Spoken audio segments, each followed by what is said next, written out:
Welcome to the 303rd meeting of the New York Comics and Picture Stories Symposium. This is a weekly lecture series about comics, illustration, animation, and the history of text image work of all kinds. We're sponsored in part by the Will and Ann Eisner Family Foundation. And our guest tonight is John Hankiewicz. He is a cartoonist and printmaker. His work has appeared in many self-published comics and zines, as well as in anthologies such as Kramers Ergot, Mome, and Ink Brick. Asthma, a collection of his selected short comics, was published by Sparkplug in 2006, and his book-length comic Education was published by Fantagraphics Underground in 2017. His prints have been featured in several juried shows. Since 2011, he's taught drawing at Miami University in Oxford, Ohio, and he will speak tonight on comics as collage. So take it away. Well, I'm going to jump to the slideshow, and by way of introduction, I'll just say that my first comics were collages. In the mid-90s, I would take comics, strips and comics from my collection and sort of make cut-up, sort of William Burroughs type visual collages of them. And I started drawing comics, of course, but the spirit of collage sort of stayed with me as a kind of animating spirit, more or less. So what I wanted to do today was define comics as collage, that kind of animating spirit that's stayed with me lo these, unfortunately, many years. And I started taking notes on the topic. Unfortunately, the notes over maybe 1.5, 2 months never cohered. They quickly strayed off the path, and I had a lot of notes.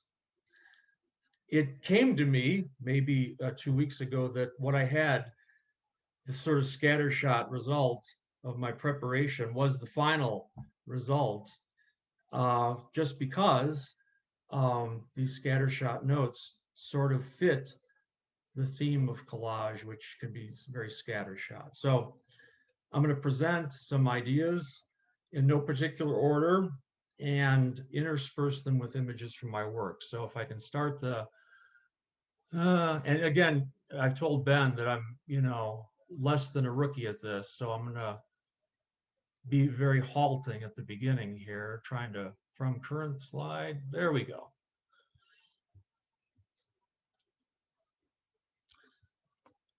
Collage, putting things together, picture to picture, word to picture, word to word.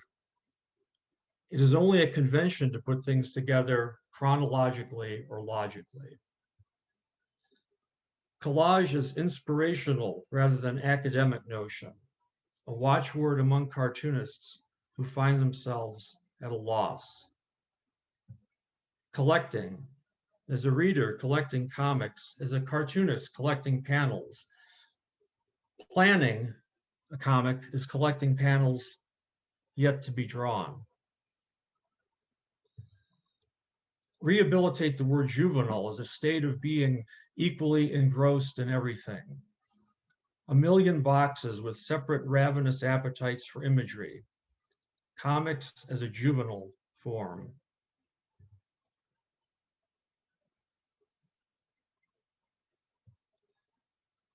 Say it another way. Comics is a naive and therefore malleable and therefore transformative form.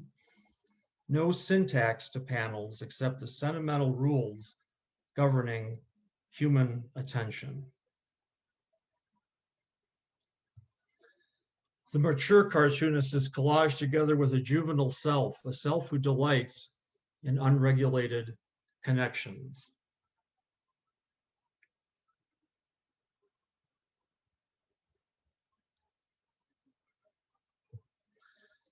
Sweeping, watching, laundry, fallen, break up the sequence.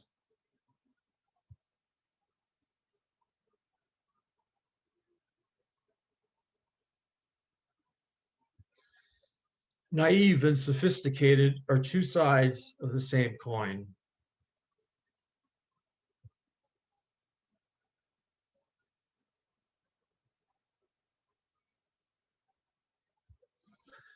Collage of Moments, the portions of the comic drawn under natural light connected with the portions drawn under artificial light.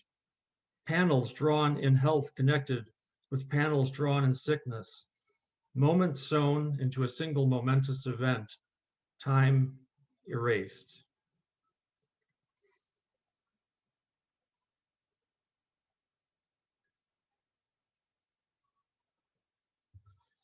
The newspaper comics section as collage. The first impression is of a pleasingly quilt-like order. As a child, I would be mildly upset when the strips, even the ones I never followed, were occasionally rearranged on the page. Later, seeing an isolated panel from a comic and imagining how good the rest of it must be, a common experience.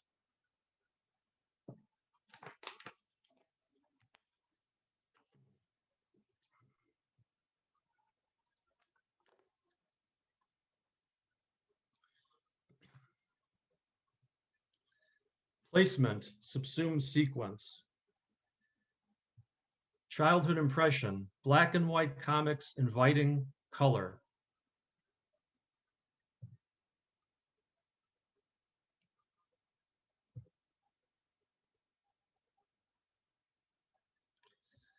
Childhood impression, comic panels retain the sentimental appeal of actual boxes. Box as container, gift, mystery.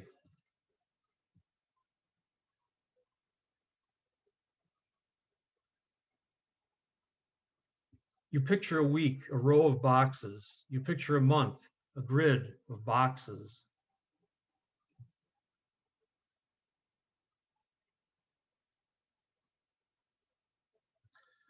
Number, page count. How many pages is my comic going to be? This is the most important early decision, even more important than deciding what the comic is going to be about. Number. I once said in an art critique that it would be nice to have a reliable audience of 100 people. A professor asked, why 100? I admitted that any round number would be fine. Number, issue numbers. A new artist, an issue number. This character dies, an issue number. The controversial issue number. Numbers gather associations with art, with death, with controversy. You don't even need the issues. You have the numbers in your mind, supercharged numbers that have lost their original function. I never had the courage to use issue numbers. Number, I like to print the covers and sew the books. All I know is a figure-8 stitch. The editions are limited because it's more physical. I get tired of sewing and I stop. I vaguely hope that the labor will sync up with the market, with the number of people who might want such a book. 40 people, 41 people.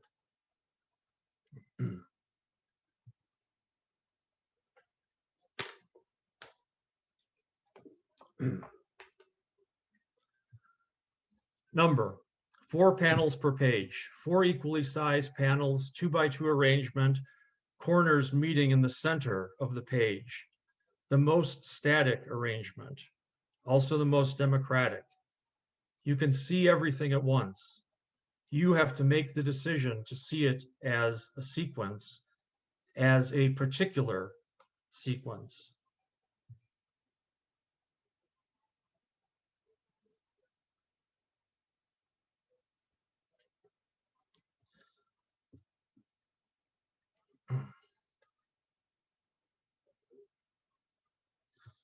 The static quality of comics is a major asset.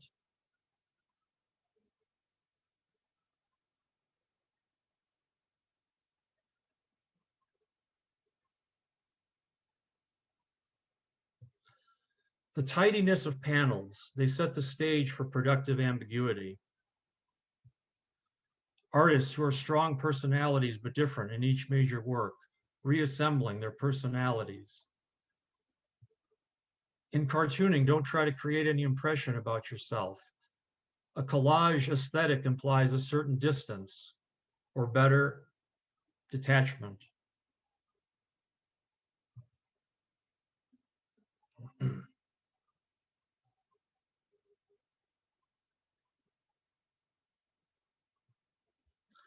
Hybrid works. There are supposed to be hybrid works at the edge of comics, but all artwork is hybrid work.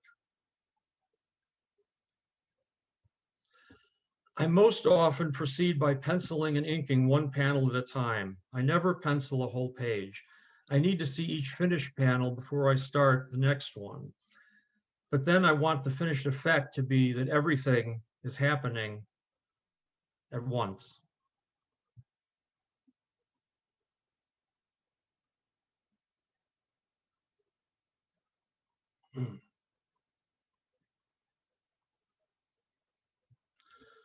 Chronology. Comics is the easiest form in which things can go backwards. In fact, that is the sensation I have when making a comic.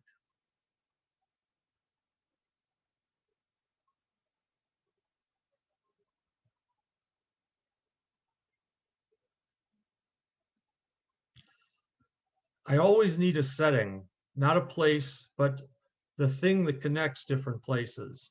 Each panel is a different place. The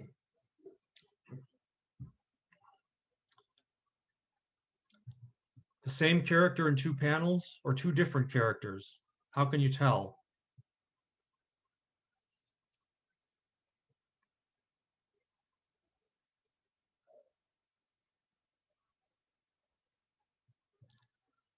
A wordless comic that turns into a verbose comic, and vice versa.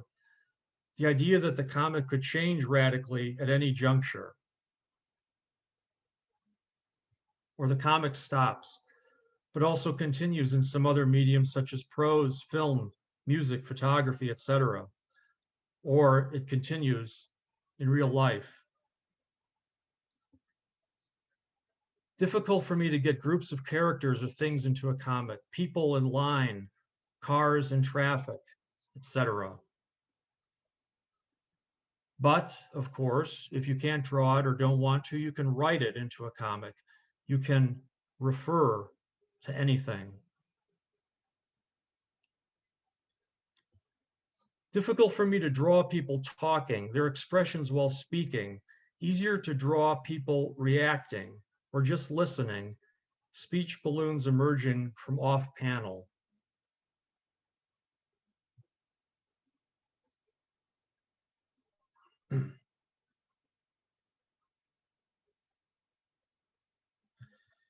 Make a collage of the images you avoid. Use photos, clip art, whatever is at hand. Something's cut off here on the slide, but the examples are costumes, love scenes, action, cars, feet.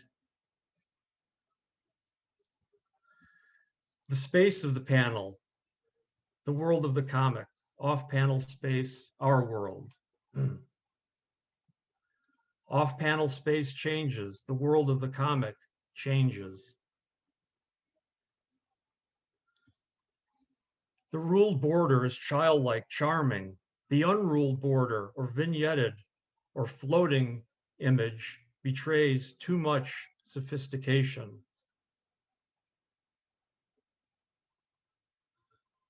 Slick curving outlines, thick right angles.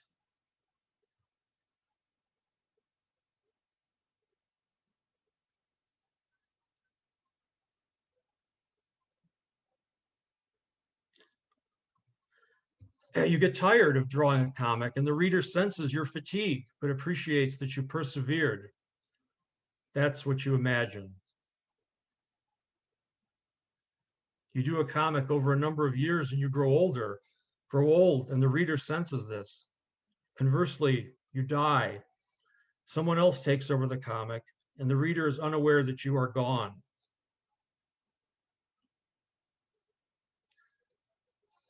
Drawing, even stylized drawing, exposes the artist, like voice exposes the singer. Black, white, and gray is a promising formula. Turn it into a pattern.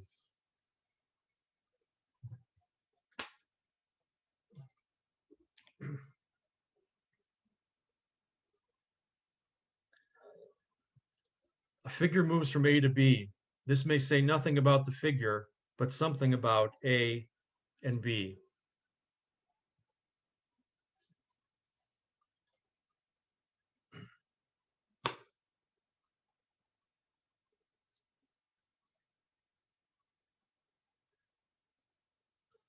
Connecting image to image, word to image, word to word. For an adult, that is just labor. What drives you to do it? Think of repeated imagery not as representing the passage of time, but simply as repeated imagery, perhaps gratuitously repeated. Comics are supposed to represent time passing, but who understands time? Which is more real, the date on a newspaper comics section or the drawings in the paper? But as a child, I felt a connection. These are the drawings for this day, or this is the day for these drawings. I always assume that my comics are set in memory. That takes care of the issue of time, at least to my satisfaction. The important issues are issues of space.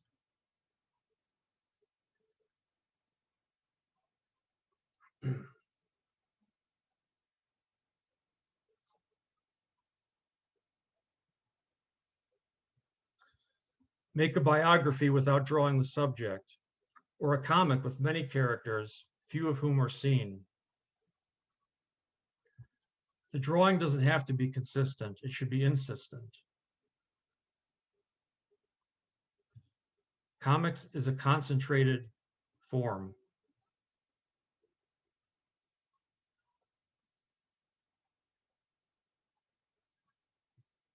Formulaic is not in conflict with personal. You are searching for your formula or for someone else's formula that you can use.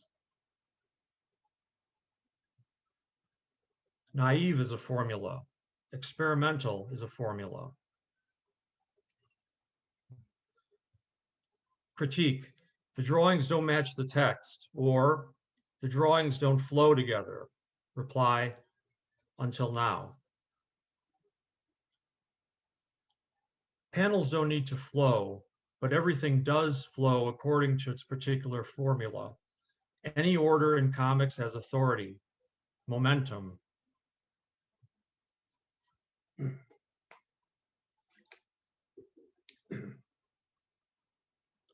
A long comic that elaborates on or explicates a single image. Comics may ultimately be better suited to developing or analyzing imagery than delivering narratives.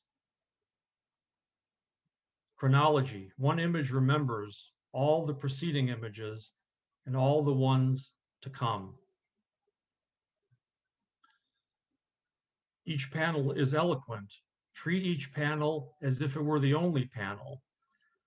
Then trust that you have imbued each panel with enough character that the accumulated panels take care of each other. Then leave them alone.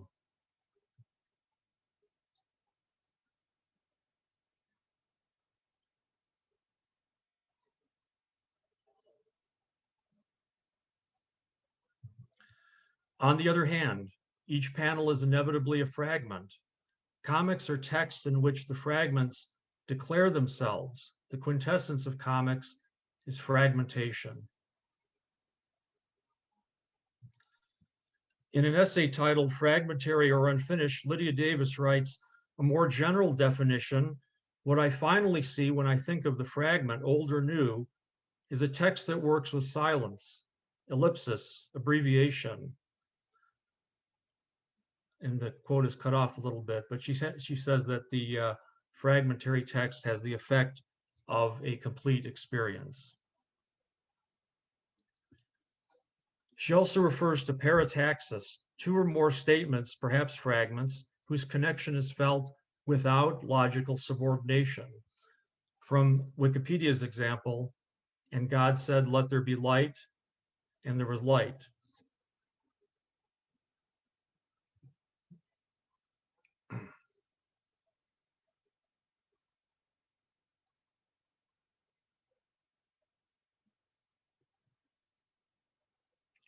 The reader of comics is intuiting a certain logic, a provisional logic. This logic is more protean than we imagine. Although the impression in a comic is a forward motion via panels, you can move vertically, diagonally, etc., regardless of the creator's intent. And of course, you can cut the comic apart. Free space. On the other hand, panels box up the space. The charm of panels derives from the innocence of boxing up space.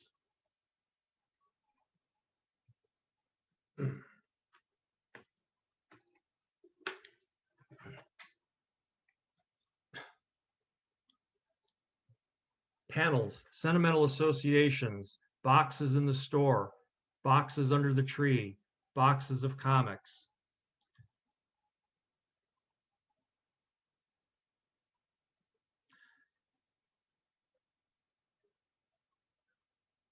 Print is superior for comics because it can be bent, torn, burned, like cardboard boxes.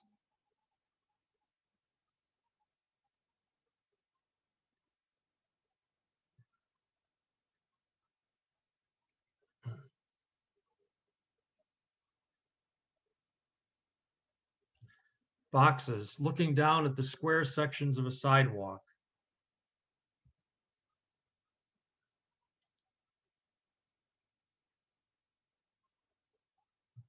Collage, looking down at the square sections of a sidewalk. You lose track of where you are.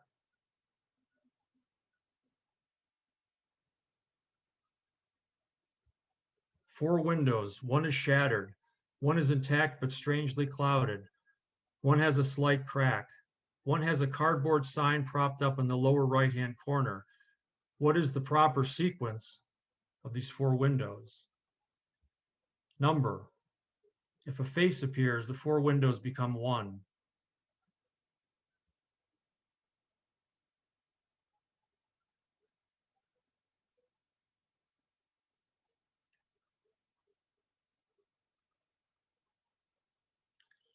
Sequence can be important to stained glass windows, but light is more important.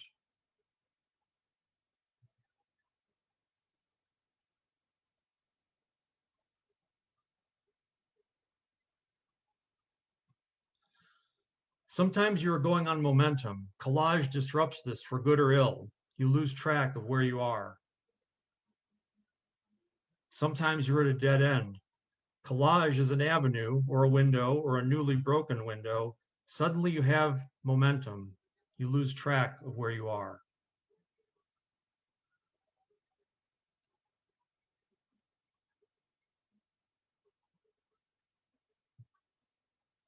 So that concludes my sort of nonlinear poetic rap on collage. I'd like to read, if I can, just quickly follow up on this, two comics, and they're not necessarily meant to illustrate the principles of collage, but in the sense of running them back to back, reading the two back to back, making a kind of a one comic out of two.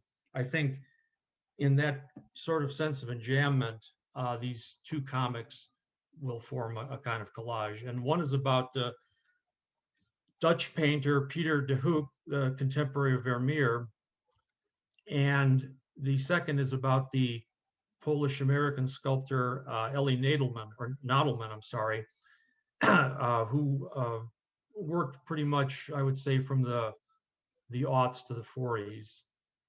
And these are fairly recent comics. The first, I think, is about 5 years old. The second is maybe 2 years old. And so we'll go. I think I have just about enough voice to enunciate. We must first descend if we wish to be raised.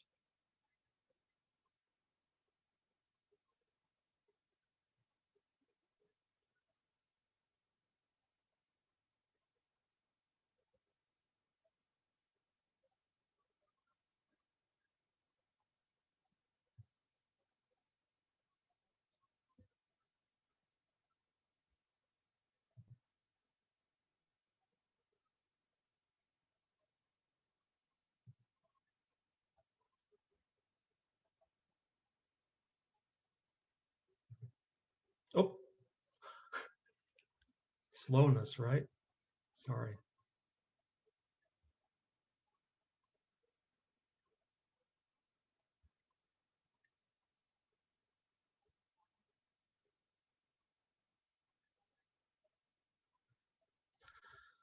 Where the courtyard or room was lacking, I would supply props, alter rooftops, blend extra color. I would omit twigs and slop, invent patterns for the bricks and the tiles.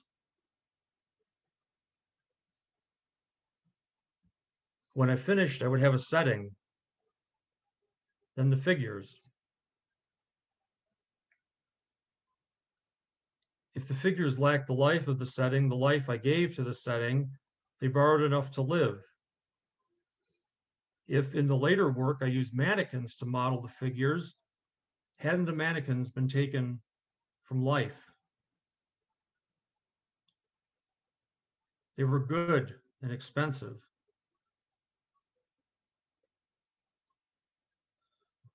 Now I am lacking, so they say, where fire should be. I have been put into place. It can hardly be called a setting for a picture.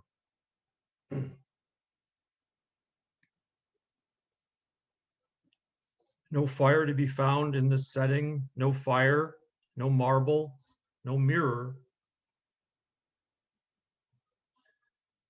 No fire, no window, no door, nothing to do with light.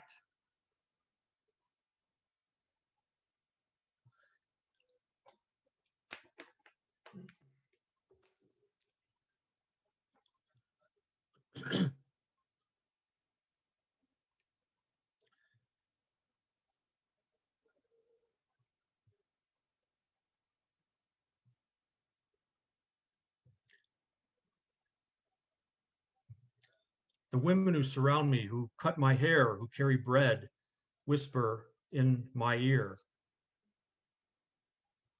"What do you want?"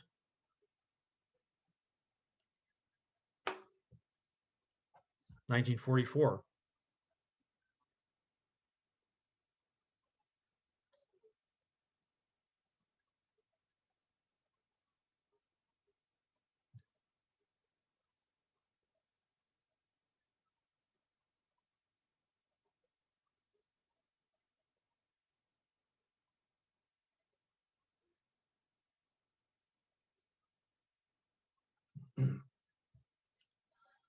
I knew N as a great collector.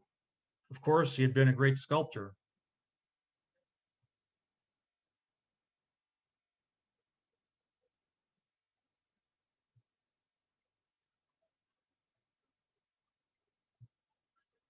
I worked for an art gallery. One evening, I visited N's house. The gallery was doing an exhibition called Folk Art in the Kitchen. N had loaned us a piece from his collection, an exquisite pie plate. The pie plate had two carved owl heads for handles. I wanted to ask N about a fable associated with the plate. N's grand house was lit only by a few scattered candles. They flickered in the drafty rooms, which were nearly bare. The rugs were gone. N's wife had lost her fortune in the market crash, and had to sell most of his collection. When he greeted me, I saw that his jacket was frayed. I'm very sorry. He had one good suit, so I was later told that he would wear on Sundays so that he could go to the city and observe the well-dressed women. Yes, the public is forever bumping into my sculptures. Strangely, N seemed unaware that he had ever loaned us the pie plate. It is very dark. Indeed, he regarded my visit as a bothersome effort to take the plate from him. Yes, this house, as you may have guessed, costs a great deal to light. He protested that the plate had been, oh, I'm cut off by the slides here at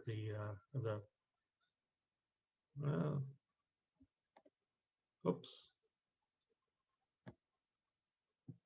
Ben, how can I get, I have like a row of people on the right-hand side here. Is there a way to move that? It's kind of covering the panel. Hold on. I think you can go I mean, you to, can read it. I can move on and turn in the interest of momentum. I'll move it on, and I'll read as much, and then you can read what I can't read. I think if you go up to the view in the upper right-hand corner, Yeah. I think you can try to change the view, and maybe that'll rearrange your screen. Well, we'll go with it. It is a We beautiful house. can see the, I mean, yeah, I text. don't know. I think everyone can arrange the screen in their own way, but I see the whole panel. I don't see it cut off. Oh, okay. Well, I'll move it along. It is a beautiful house. Nevertheless, N's manner of speaking was measured and calm, though punctuated by deep coughs. Yes, but pardon me, forgive me. What is the purpose? What is it that you want? Despite his ruined status and his evident ill health, N cut an imposing figure. He stored his elegant wooden sculptures in the attic, so I was later told, where they began to rot. The high-kicking dancer, the tango couple, the pianist. You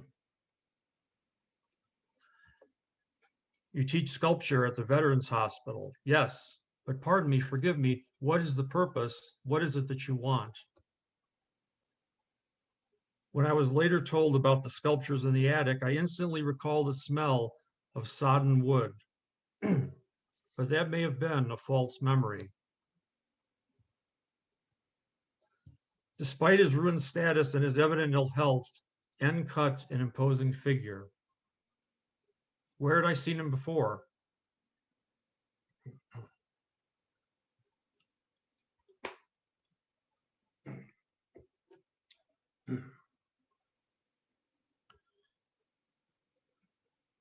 Despite his ruined status and his evident ill health, N cut an imposing figure. Did I know him already? To thank you again for the exquisite pie plate. I would not call it a pie plate. And I'll let you read that part of the caption.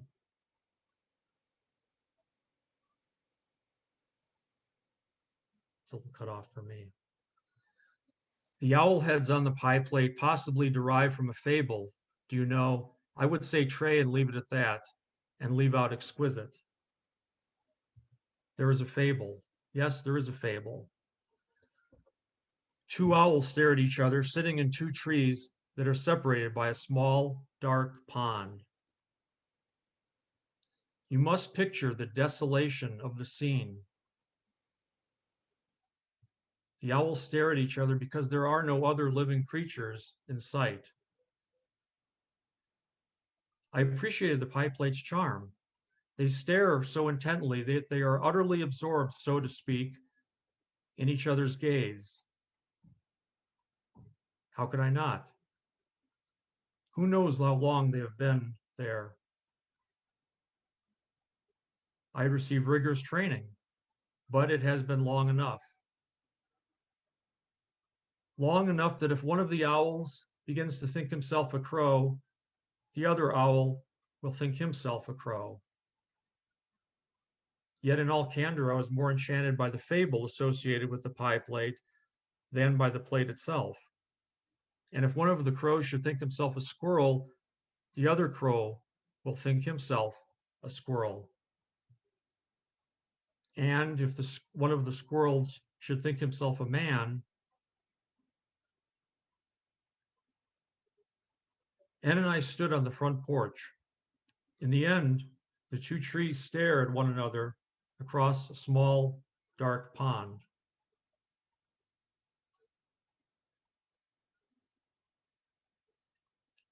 The rain had thinned to a drizzle. The fable must have originated in a time of bad hunting. My mind cleared in the evening chill. N gestured towards the depths of his property. He spoke of his duties as an air warden. We said our goodbyes. I walked away, taking care not to stumble in the gloom. Picture the desolation. Where had I seen him before? It was in the city on a blazing Sunday. To thank you again for the pleasure is entirely mine. And that's the conclusion. So I'm going to pause and take a drink of water, and I'm going to let, if anybody has questions or comments on any of this, I certainly welcome them, with the caveat that I may not be able to satisfy them entirely. So I throw it to the assembly. Yeah, if you have a question, put your name in the chat and take turns. And I apologize for the reading. My ineptitude with this format, it hindered my view on the right-hand side. So if the drama of the reading was ruined by that, I apologize. No, it looked fine from the view I have that I'm recording looked perfect. The full image and you on the right. I think everyone can adjust their own I view think of the screen. I think now that I look at it, I can see what I should have done. Yeah, but it looked Oh, good. On the thing I recorded, it looked perfect. So, oh, okay. Well, you can and edit out the. yeah, so now we're back to uh, a view of all the guests. And if you you can leave your images up, or you can go out of that. You can end the screen sharing. Well, I'm fine either way, but I just want to say, if anybody wants me to go back to anything, I realize it was kind of an unconventional, non-linear presentation, apart from the comics. And if I utterly confused anybody, or if you need to go back and look at something, certainly I'd be willing to scroll back or click back if there's a desire to do that. Or if somebody wants me to just do it all again, and we'll sort of collage the two presentations. There's a Bill Cardolopoulos has a question. Go ahead, Bill. Bill's going to ask the hardest question. Oh, hello. Sorry, I was just putting my my headphones on. Thank you so much for that, John. That was one of the best talks about comics that I can remember hearing, and there were a lot of moments throughout your talk when I was like vigorously nodding my head, just to the entertainment of only myself, I guess.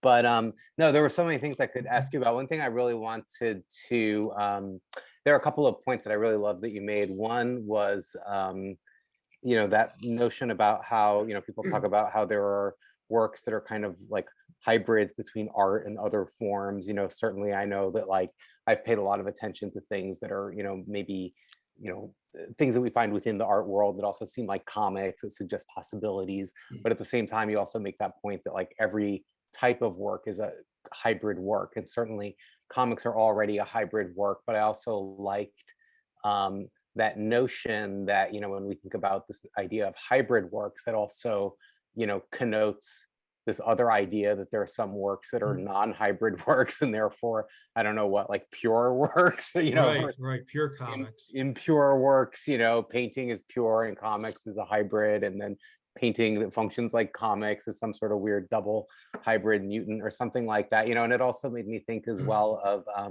that great point that you made about just looking at repetition as repetition. And speaking of hybrid works and things that are connected to the art world, I know certainly I always show my students Ida Applebrug's work, you know, and that's work that, you know, is from the art world, you know, the works of painting, or artists' books that are very intentionally using repetition. And I try to get them to think about like repetition that's not about creating time within a diegetic narrative, but actually about creating time for the reader, so that you're just looking at the same image over and over again. But also that notion of purity and impurity, to go back to what I was talking about before, seemed also related to the kind of idea of, you know, to what extent is the panel a singular thing, and to what extent is it just inextricably, you know, braided, you know, together with these other fragments that it's kind of you know, I think you would use the word enjambment and jammed Right. Yeah. with, you know.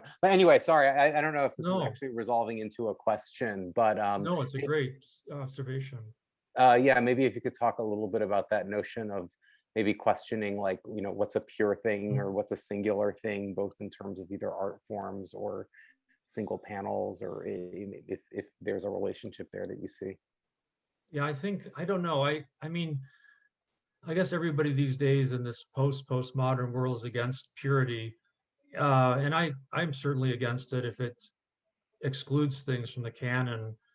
But I think there's a sense which you want purity when you're following a feeling or a memory. You have to sort of be pure in that sense. It's just that the comic that you make ultimately is going to have other things in it. So it's a tricky thing. I think comics are sort of necessarily going to be messy. You could probably have a very purified abstract comic, and that would be fine.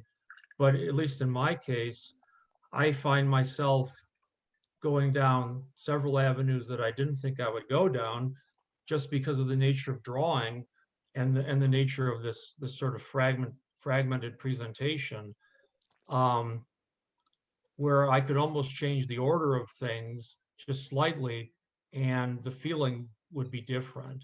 So that's a sort of messy way of saying that I think an artist is sort of trying to be pure all the time, which is good, but the medium that you're in, and especially the medium of comics, is gonna explode your best intentions, you know, for good or ill. I think there are pages, uh, there are pages in my comics, like the long book I did, Education, that I really like, that I think are closest to the feeling that I wanted. And like the other pages, some are totally unsuccessful when I look at it now, and some are half successful, and some I want to do over. But in a sense, that doesn't matter to me. It doesn't matter that I have this kind of seamless work, so long as I have at least some of it that matched up or synced up to what I was trying to do. Um, so that's a way of saying that maybe, you know, the kernel of the work is a page or a panel for me, but I had to do the whole thing to get there. I don't know if that answers the question. Now I've Oh yeah, I think that's Zoom is like zooming my mind here. So hopefully that was somewhat coherent. oh yeah, that was great. Yeah, and it's that's actually also a kind of an interesting thing, and it's like whether it's making comics or making writing. I mean, that notion of like there's certain, what you were talking about, there's certain pages that for you are like, okay, that's what I want a page to look like, or that's giving me the feeling that I want. But then Yeah. sometimes it feels like some, you know, you mentioned length, which is a kind of, I love that comment that you made too, that deciding how long a comic is going to be is actually a more important decision than what it's going to be about. And in a way, Yeah. you know, like Education was such an interesting work because it was such a sustained piece of work from you. And I think other than that, maybe your longest pieces are maybe like 24 pages or something, and this was well over 100 pages. And you know, and it does kind of raise the question of like, if something's going to be that long, whether it's a novel or a long form comic or something like that, like there are just going to be certain pieces that just have to be bridge pieces that just kind of get you from one place to another. And if they can be even more than that, that's good. But there's always this sense that like sometimes you just need like that connective tissue or something, and it's not always going to be pretty. Right, yeah, and sometimes the connective tissue turns out to be, sometimes that does turn out to be more interesting than the meat or the heart of the matter. I think there's a scene in that book, and I don't have an image of it, where the characters are like walking around a building and touching it, and that wasn't planned at all. You know, it just sort of came in the process of doing it, and it was meant to sort of connect. I can't recall exactly now, but connect one passage to another. That walking around the building was like the prelude to this dramatic thing that happens inside the building. And I look at it now and I think, well, that's emotionally and dramatically, that is kind of the heart of what I was getting at. So I guess you always have to be sort of, no, I wouldn't say I have to be attuned to the resonance of everything. You know, not, you can't really take anything for granted. Even a small thing can turn out to be really the heart of the matter. Thank you. Thank you for those comments too. Thank you, Bill. Oh, thank you. This is a great time. A question from Austin. He wrote it out, but maybe you could ask it, and would you rather just write it out? Have us read it? I don't know if you're there. You left. I'm sorry, did I miss? Austin there? Wait. Oh, I'm okay. Oh, there. You can read it. Oh, I can read it?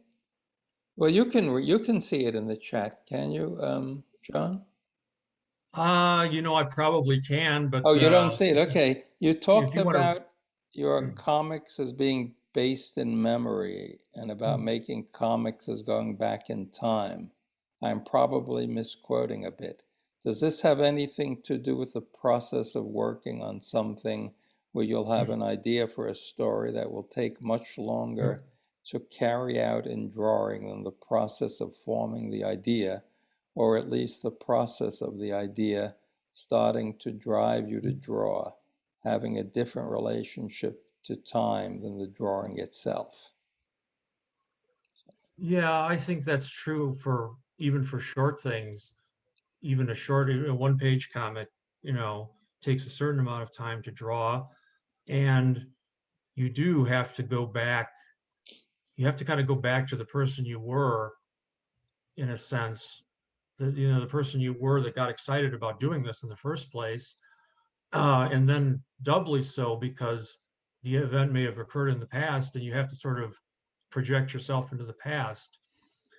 And then thirdly, because you're looking at the panels that came before, and you're always kind of, even more so, I think, than for writing, the past is sort of right in front of you. If you're doing a multi-panel strip, you can see what came before. And it's that drift of going back, I think, that's unique to comics. And I always feel it. I never feel like I'm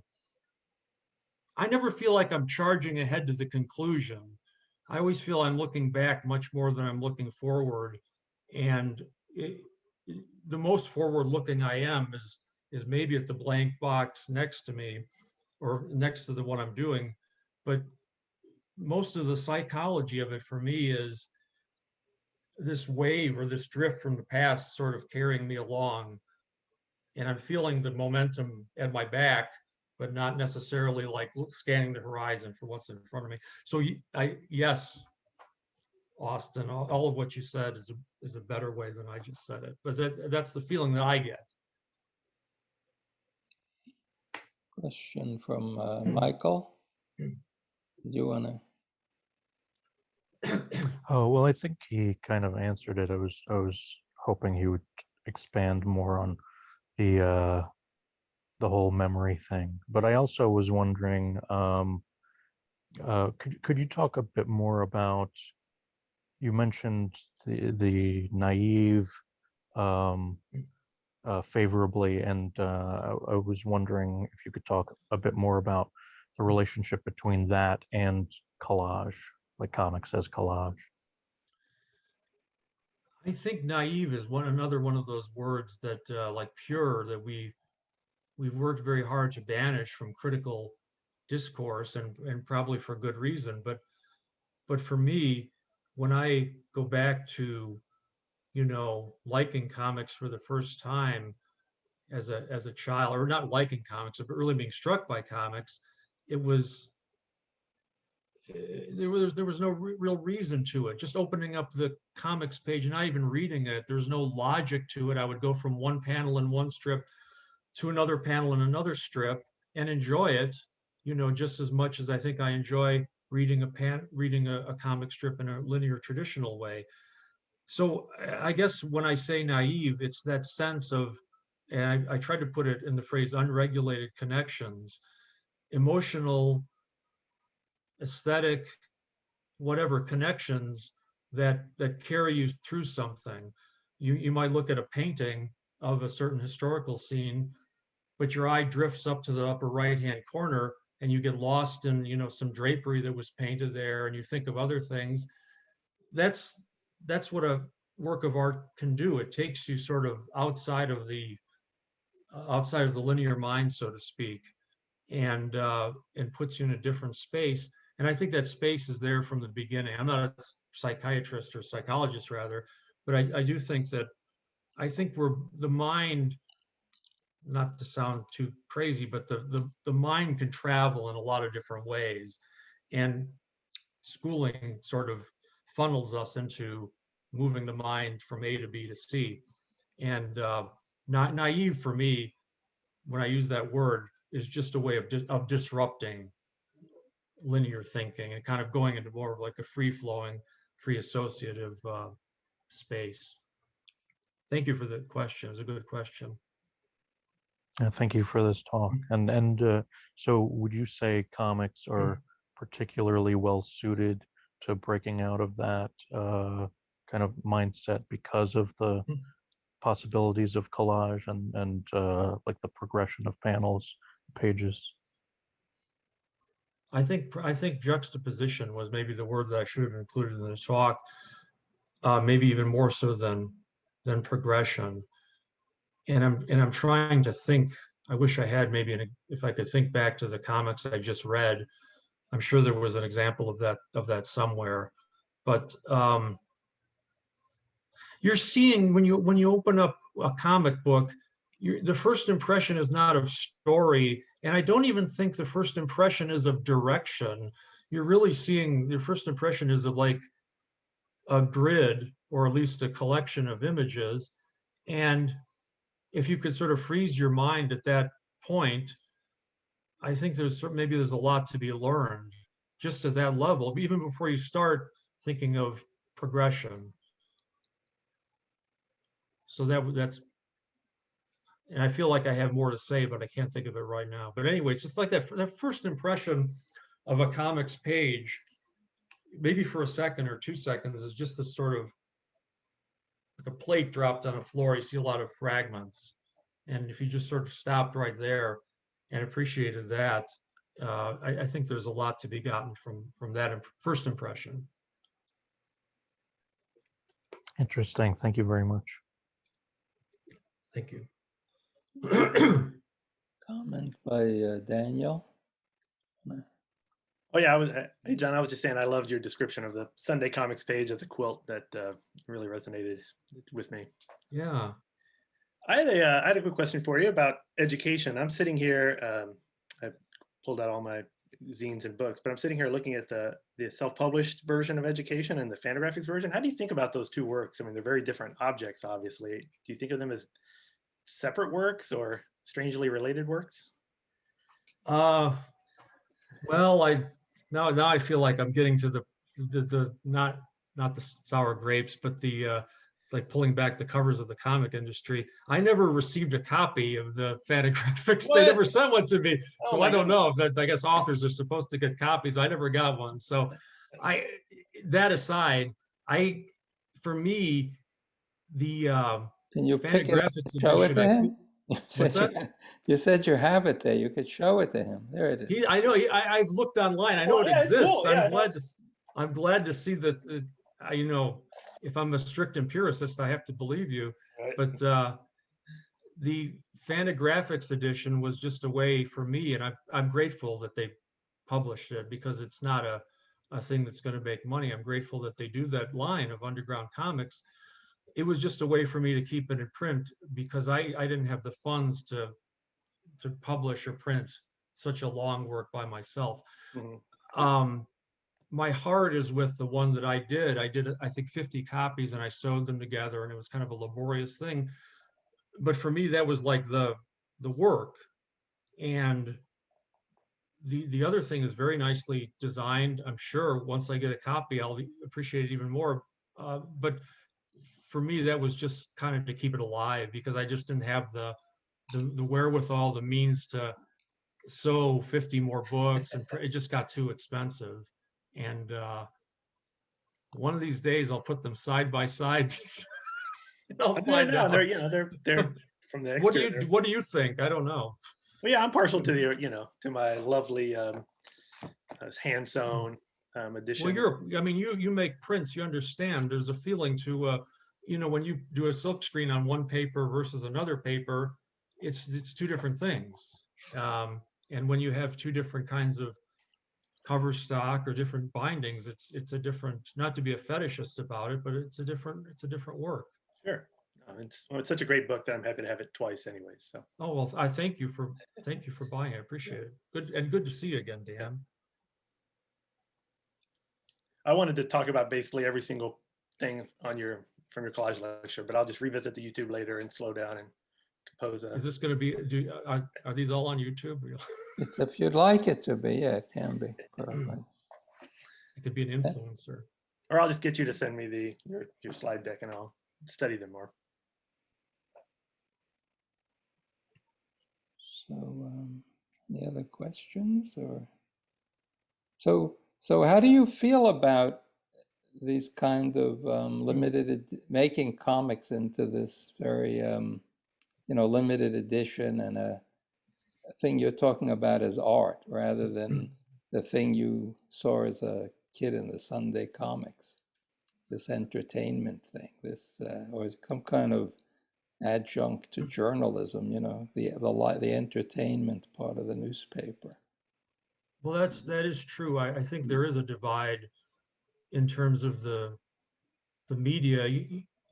I wish, I do have this wish sometimes, like you'd be in a newspaper and it could be all over the place, and I could sort of inhabit that world that I saw as a child. Your strip could be in a old-fashioned newspaper page, but that's either dying or dead, or it's a specialist thing. I feel it closely with printmaking, to get back to that, because of the texture, of paper. And I've made prints now for about 20 plus years. And I do feel that when I make a print and it's newly struck, you take it from the copper plate or you take it from the lithostone, you see it for the first time, you're in a tradition of printing that includes all printing. But I think of the mass-produced newspaper sheets as well.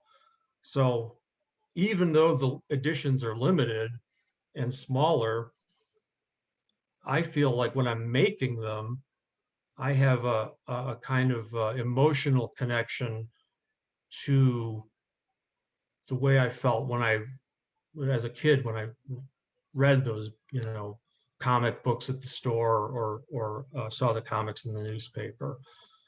It's the making of it, not just in writing it and drawing it, but in like assembling it, it's important to me. But you can't make, I can't make more than 50 or 100. I just can't. And that's when Fantagraphics comes to the rescue. There's a question from Jessica. Hi, if you can hear me, okay. I just had a question about the opening sequence and how it's in print, the beginning of the sequence that you showed us, I guess, with the girl in the courtyard. Because I just thought it was interesting seeing you click through the, I guess, the different panels, and it really, speaking of texture, made me aware of the differences in texture, even though the background was the same, there was just such a jump, you know, like little jump, but kind of pointed that out for me. So I was wondering, like, I assume it's one image per page for the beginning part, or is it, are there multiple? Oh, there we go. Yeah, well, Oh, wow. the Great. Yeah, that thing makes with that is, it is one image per page. And all the, you know, it's one of those instances, I think I mentioned this in the lecture or the notes, where I got tired of drawing because I draw, you know, cross-hatching. I was drawing that same background with all the cross-hatching, you know, 5 or 6 times or however many pages that sequence lasts. But that I have to do that because that's kind of like that's the life of the scene, to kind of quote the comic, is the energy of the drawing. Like, you put the energy in, and even though it's like it's just cross hatching, it's just gray space, it has to be drawn, redrawn for every page for me at least, to believe that the scene is like alive or animated, to use that word. But I also have to say, in regards to your point, that I was actually very pleased to see it the way it was on screen. And I've been like maybe too much of a Luddite in my life and haven't done enough with like online comics, or just sort of rejected them out of hand. But seeing that particular sequence, it was very pleasurable for me on the screen, and clicking through it. So you know, I learned something by doing this presentation that way, to see the page kind of slowly transform itself. Thank you for the question. Yeah, thank you. Thank you for your presentation. I really enjoyed it. Thank you.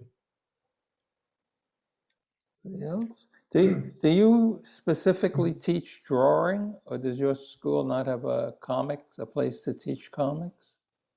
I teach drawing. I'm an adjunct at Miami, and I've also taught printmaking, not so much lately, and not even drawing so much lately because of a lot of the, not to get into university politics, but Miami cut a lot of classes and cut a lot of adjunct classes. So mostly I'm relegated to be like beginning drawing, which I'm very, very happy to teach.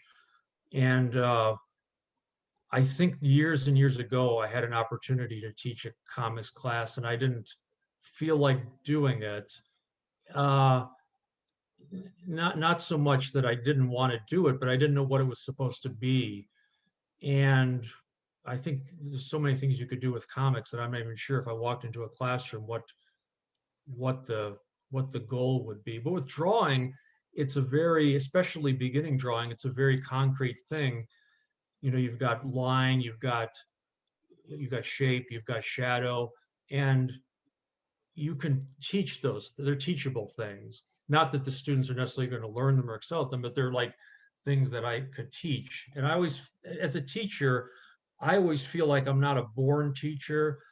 And by that, I mean, I can go in there and present stuff and it can be fairly effective, but I have to work at it and I have to know what I'm going to do.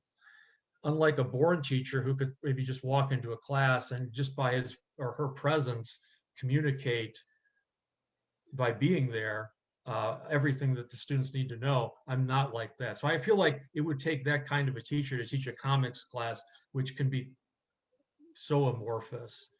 So it's a long way of saying that I teach mostly drawing, but I'm happy to do it. I love seeing the drawings. You know, especially from the beginning students. I think that's 9 times out of 10, there'll be a class where a student draws something, you know, much better than I could have done it. And you know, that's exciting. And I'm sure a comics class is exciting in the same regard. I was just never able to figure out what I would do with it, and I was never given subsequent opportunities to do it.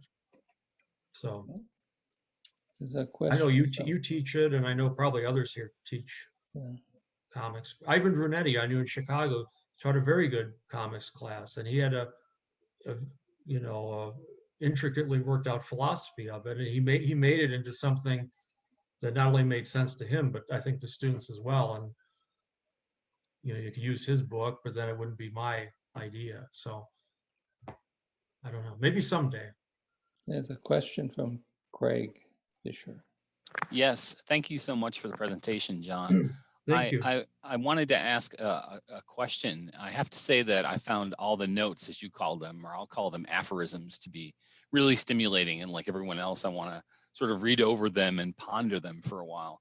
But I have to say that the one thing that you said so far tonight that kind of blew my mind was that you often don't look in the future in terms of what you're going to draw next in the panels, and that there are sequences in education, for example, that you kind of didn't expect to take up the amount of space that they did, and you improvised them as you were doing them. Because when I look at your comics, I see a kind of exquisite control in them that goes against this idea of sort of making it up on the fly, as you were talking about. Am I characterizing that right? And what kind of role does improvisation play in your drawing practice? I think improvisation plays a role in the imagery. In the drawing process, that's something completely different. I think you'll notice from the presentation and the comics that my comics drawing is pretty formulaic.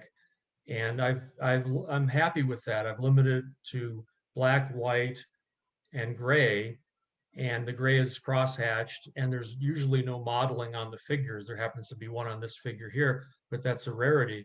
And so to me, when I go to the drawing, it has to be a certain way. And I don't want to think about drawing, I don't want to think about, well, how am I going to draw this apart from just sort of putting it together? Like, that should be a closed question. The open question is always the imagery, and not only the imagery, but where it's going to be in the panel. You could cut things off. You can sort of like filmically take a longer view. That's all open, and it's so open that it can take the comic in a completely different direction.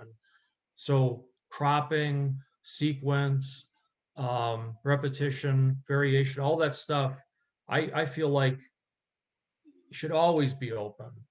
But the drawing, the way it's drawn, like the style, quote unquote, is sort of a closed subject. And it has to be, because if I had to think about drawing in the same way that I think about the comic, I couldn't do it. It would be too much. I don't know if that answer makes sense in a way. Like the drawing is a formula, but the comic itself is or should be a free thing. No, I think it does make sense. Maybe that sense of control I'm seeing is in that sort of, the parameters that you set around the drawing, but not what you draw. That makes perfect sense. Yeah, thank you. That was a good question. Questions.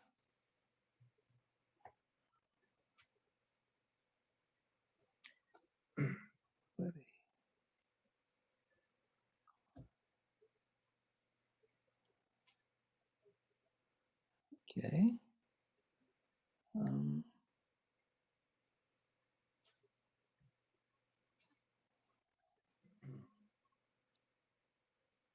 People will think of something. And I was always fascinated, I should add, just, and I think you could probably see like influences. I was talking a lot about childhood in comics, but as I, grew up, my influences, and influence can be a good and bad thing, in drawing comics were, you could see the cross hatching. I looked at a lot of Crumb, and I looked at Gory and people like that. But I think I simplified it of necessity, and also because I wanted to kind of just sort of settle what the drawing was going to be, so that I could concentrate on the what happens in the comic.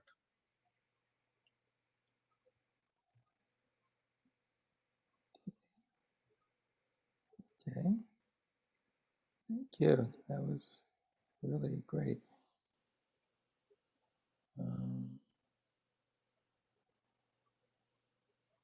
Okay, thank you. Oh, all these little notes coming up. Can you see? No, I can't see any of that. Yeah, I if feel you like open the chat, go down to the bottom, put your okay. cursor, and you'll see a Yeah. little, it looks like a comic strip balloon. And it says chat. If you click on that, it'll open up this chat where all these, there's a whole lecture going on the sideline there. So what if I hit stop? What if I hit stop share? Right, And yeah, you suddenly I'm can going do to see that. myself to my horror. But And you'll see the chat off to the right. so if I click, should I click on that? Yeah. Okay. It'll open up. Oh dear. So there's all these people talking about things. Oh yeah, August has a question. Are you ever tempted to break the formula and bring some of the imagery exploring your print work into comics, or create a different set of parameters for a single work? I think with printmaking and with painting, you can see behind me, I've got paintings and collages on the wall, is it's like that's an immersive experience of a different kind. Like the comics are, and I've wanted to, I've had the desire to do that, kind of make kind of a painterly comic, or a comic that's kind of has a lot of energy with the marks that my usual comics don't have. But I was never able to do it because I think you have to sustain a certain amount of energy in a print or a drawing, and it's just not the same for comics like that. It's almost physical energy. It would almost take too much physical energy to make a comic that was like painterly, or that had the qualities of a lithograph or an etching. I know that there's that, what's his name, Cochet, Frederick Cochet makes etched, like the whole comic is an etching. It's all etched, which is beautifully done, and it has a wonderful, not only atmospheric quality, but it has a quality of almost like superimposed imagery, just because of the nature of etching and scratching and erasing the plate, and like a ghostly quality, which comes completely from the medium. But I'm not, in my comics at least, I'm not up to doing something that extensive. But it's a great thought. And Bill has one other question. Oh, sure. Yeah. I mean, I don't know if this is even a question, but I wanted to kind of engage again that idea that you were talking about before about like kind of getting comics almost back to that experience of what it's like when you first encounter the page, and it's just this kind of, like juxtaposition of images before you kind of enter it into as a narrative. And that's something that I've thought about before, and something that I've thought about sort of in terms of almost like I'm not even sure how I would articulate it. I feel like there's like a perfect phrase in my mind that I don't have right now, but kind of like almost like a dynamic but static relationship between and among the images somehow, just that they almost just like float in relation to one another, and they just have a kind of almost like a back and forth kind of energy or something like that. And I was wondering, I mean, is that the kind of thing that the kind of feeling that you're thinking about when you talk about something like that? Or I was just wondering if maybe you could even just elaborate on that a little more. That's the feeling I have, certainly, that I want there to be a certain energy before, like a pre-reading experience, that you have the comic, and that sort of maybe split second, or at least 1 second, is powerful enough to color the reading experience. I'm working on now a wordless comic just because of that, and for two reasons. The first is I've never been satisfied with the text I've written for comics. I never quite got it simple or elaborate enough for my tastes. And also, too, when you put text in, it necessarily kind of dictates a linear structure, because you do have to follow a sentence where the syntax goes. So that kind of pulls the comic forward in an aggressive way. And so I've been doing for the past maybe 5 years off and on this silent or wordless comic, just to break free of like the tyranny of text. And it's been good and bad, because once you get rid of text, you really are at sea in a way. And I've been doing this, it's now 90 plus pages comic without words, and I really realized that I could put the pages in any order, I could put the panels in any order on the page, and it would still have maybe a different emotional or psychological impact, but it would be just as valid as anything else. And so everything, I think, language and imagery, when you look down into the murk of it, it's all kind of arbitrary. and you can really, if you press it really far down, you can move anywhere with text and imagery in a comic. But I'm just trying to get rid of text just to kind of explore the freedom of imagery a little bit more. And it has been freeing, but on the other hand, you know, it's like free verse or something like that. You're at sea, and you have to go somewhere or float somewhere. Mhm. Thank you. Yeah, and I think that, yeah, and I think that's always like, there's always in my mind, there's always this kind of like this almost like a pursuit of like some I don't know, just kind of dynamic that exists between like the page as an overall composition and the page as like a linearly reading kind of Yeah. experience, you know, and certainly like much of the history of Western comics is privileges the linear reading aspect of it, you know, and but at the same time, you know, there's some stuff where the page looks great, but it's kind of decorative and poster like, you know, but something that's sort of like, sometimes you find things that just kind of like have this sort of balance that's so exciting, I find anyway.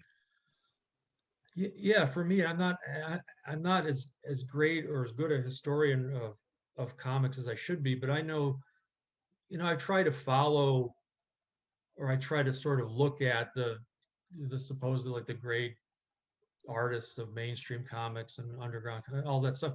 And I usually find that, you know, and this is terrible to admit, but I don't have to read the whole thing. I feel like to get the gist of so-and-so's work, if I could sort of experience like an excerpt or a couple of panels from a page or a page in itself in isolation and enjoy it, I feel like that's kind of it. And partly for the reason that so much of the, not to be a terrible critic, but so much of the stories, the linear stories in comics are worthless. So there is, it's like then you fall back on the art, and the art is magnificent, and it suggests oftentimes so much more than the story it purports to be telling. It's, I shouldn't slam comics and the comic symposium. If I can jump in with just an observation about what you were just talking about, it seems to me that maybe it's like a three-part process. Like when we first see a page, maybe we see it in that kind of like cracked plate way that you described, John, where, and Bill was talking about how the panels are vibing off each other and in dialogue with each other, but not in a way that's coherent. And then we, in a split second, get a sense of the grid, with each grid containing certain kinds of potentialities, right? The way that you talked about the 4-panel grid as being kind of almost like a artistic limitation that you use, or a 9-panel grid having that sort of center panel sort of anchoring it all down. And then you go into the linear reading. Do you think that that's maybe the 3-part process by which we kind of dive into a gridded page? I'm sure it is. I'm sure you're right about that. I think that it's the case that some people, and I'm sure you know these people, and maybe everybody here does. They're literate and they're erudite, well-educated people, but they can't read comics. They just like they can't go through those 3 steps. Maybe the art is nice, but it gives them a headache to go through panel by panel. They don't, their brains don't work that way. It has nothing to do with intelligence or anything like that, but they don't get to that second or third step. But I think those people maybe appreciate the comic just as well as somebody who reads it all the way through. There's like I think there's a literary critical approach to comics, and there's an artistic approach to comics, and you can separate them. Like if you're teaching comics, you could do it as a kind of a literary analytical approach strictly, and it would have to do with all of those things that make a comic flow and all that. Or you could look at it purely in terms of you know, its aesthetics, or you could dovetail the 2 approaches. But I think whatever you do, you'll be, I think with comics, it's so wide. And I think attempts to pin it down and make it into, you know, like a formula or a way to make them or read them is a fruitless enterprise. I think the best you can do is get people to appreciate them on any level that they choose to. And that may be you know, really getting into the nitty gritty of how comics are laid out, or it may just be the way a certain artist draws, you know, and in separation from the story.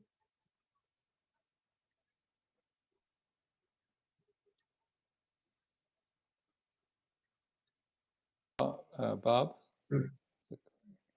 Yeah, hi.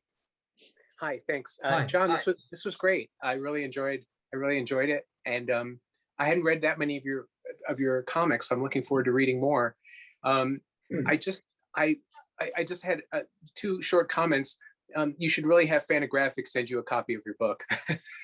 Well, it's been so long. I mean, what would I would look petty and foolish at this point. No, I'm not happy at to all. have it. I'm not see it now. Well, along those lines, and kind of what you were saying, I hope this doesn't seem too antithetical, but I just noticed that education is available on Comixology. So you mentioned that you were curious or interested to see your work as slides in a slideshow. Comixology, which I actually use all the time because first of all, Fantagraphics lets you download the books as PDFs, which I found very useful to have access to the comics, and you can zoom in, and I really appreciate the art. But they also have this thing which sometimes terrifies me, and I'm sure other people here won't like, called the guided view, where it directs you through the comic panel by panel. And it's antithetical to everything you were talking about, but it's kind of fascinating. And what you were just saying about, you know, how people get into comics is very different. I feel like this is a way that people are looking at comics now. And like I say, I look at a lot of digital comics, so I'm kind of used to it, and I tend to avoid the guided view. But anyway, I'm looking forward to seeing your work digitally, because that's probably how I'll end up reading this long form book of yours. Yeah, I think so. I mean, I think that's, I know of it, but I haven't experienced or read any comics that way.